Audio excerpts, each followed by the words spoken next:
Let me try and show you how we get some of these sounds. First of all, none of them exist as a particular sound, as they would on an electronic organ. There's no magic button marked trumpet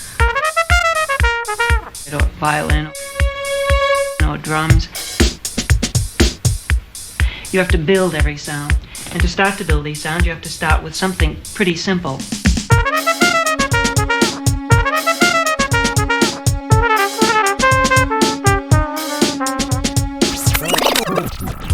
And here are the simple things we start with. There are 5 of them. The simplest one of all is called a sine wave. It's very smooth, very flute-like. A little bit more complicated wave is called sawtooth. And this one is a little richer, a little reedier, and it resembles a lot of sounds found on home electronic organs.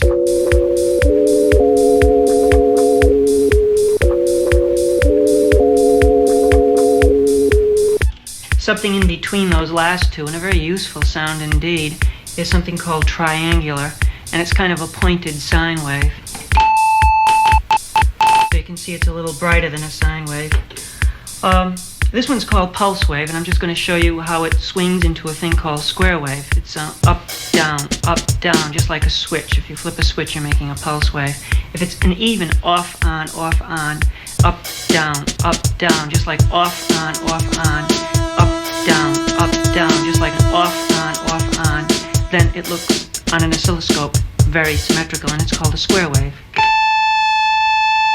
And if I take the time that it's on and make it different from the time that it's off, it changes quality. Listen to it.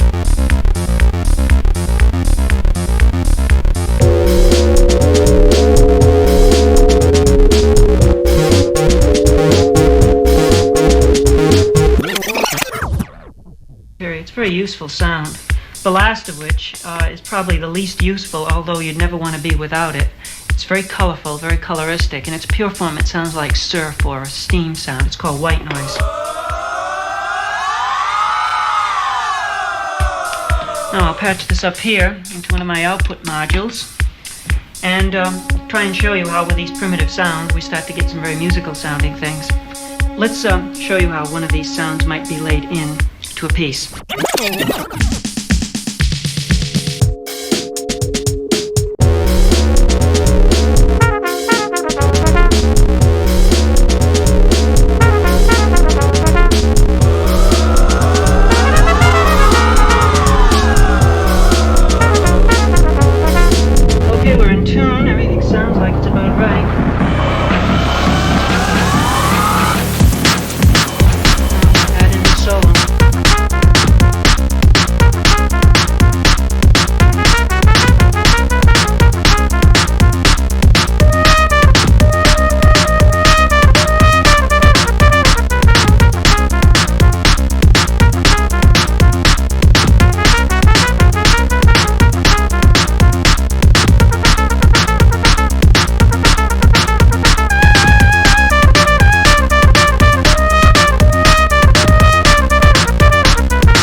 Way.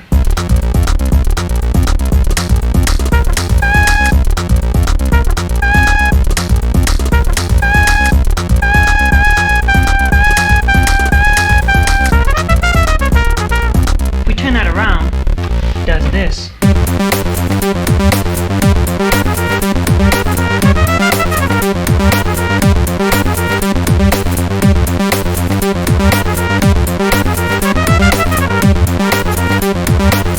Quite a surprise when I first heard it.